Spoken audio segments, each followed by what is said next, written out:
Today, while in the car, we saw a news article on the phone, and it was a news article about Beyonce. I'm pretty sure you guys all know who Beyonce is. About 2 years ago, almost 2 years ago as of yesterday, I think, she had this concert where she performed in her alter image of Sasha Fierce. And this image is one of like women empowerment and strength and you know, giving energy and power to the women. And in this concert, she was very fierce. She did a lot of flexing and straining and grunting and a lot of like strong, not so pretty actions. And so what happened was, there was this news article website, I don't know if you want to call it the news, they took a lot of pictures of her. And they purposely chose the most unflattering, like the worst pictures from that concert. Pictures where when she was flexing, you could see her veins, her face was like, her skin was, you know, just the worst possible pictures of her possible. So what happened was, after this came out, at first everyone was just like, whoa, those are really ugly Beyonce pictures. But then, Beyonce and her whole entire camp, her lawyers and her team came out and made a really big deal. They came out and they filed lawsuits. They wanted to get orders to like remove the pictures from the website and from the internet. But from them fighting back, guess what happened? Because of them fighting back, the news spread like wildfire. From the website having only a few 100,000 hits, they ended up with over 50 million hits in like a day. Only because of them fighting back. Everyone wanted to see the pictures that made Beyonce fight back. And so, in the end,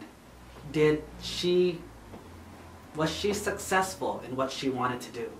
She wanted people to not see these pictures. She wanted people to not know or care about these pictures.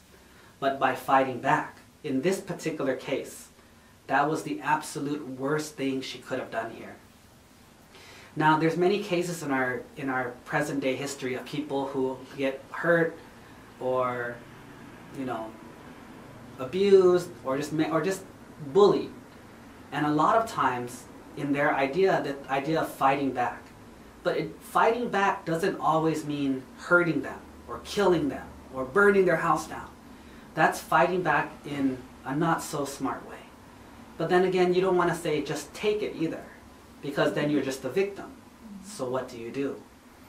Well, the Buddha always taught that if we believe in karma, all we must do is be responsible for ourselves. Everyone who does something will receive the benefits or the detriment of that action. So in that regards, it is not always necessary for us to go punish or hurt other people. But the thing we must do is make sure that we are pure and clean and we are doing the right thing. The Buddha himself not only taught this, but he also practiced this. Back in his day, there was a lot of people who were angry with him for taking their parents away. He would help people become enlightened, and then they would ordain, and then they would leave their families. Some of the kids that were left behind or the family members were very upset. So they made plans to try to destroy Buddhism. Well, one such lady came in and she tied a big rock to her a big pillow tied with a bunch of ropes to her stomach. It made her look like she was pregnant. She came into the middle of the big sermon that the Buddha was giving and just stood there. Now at the end of the sermon, the Buddha didn't say anything and he just sat there.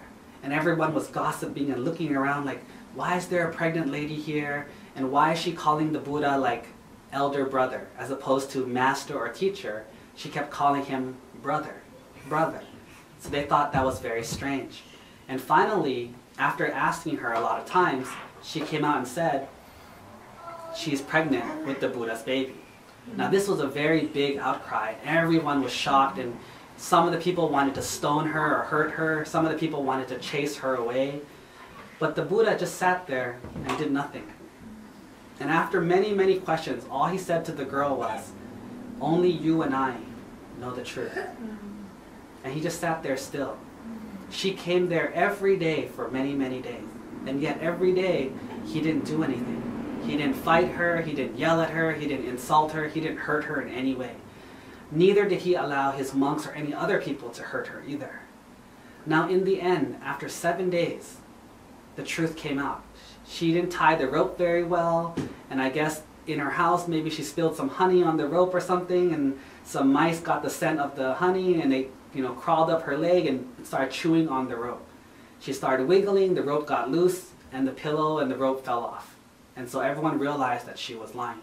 And at that point, the villagers chased her away by themselves. And this is what the Buddha said was, you don't always have to fight for the truth. You don't always have to hurt or go after people to get what you want. If you believe in karma and believe that you have not done anything evil, that you have not hurt other people, that is good enough to protect you. But if you have, just make sure that you don't do it again so that you stay safe. So in this case, the moral of the story or the lesson of it is, we have to solve problems within, not by hurting or getting people back.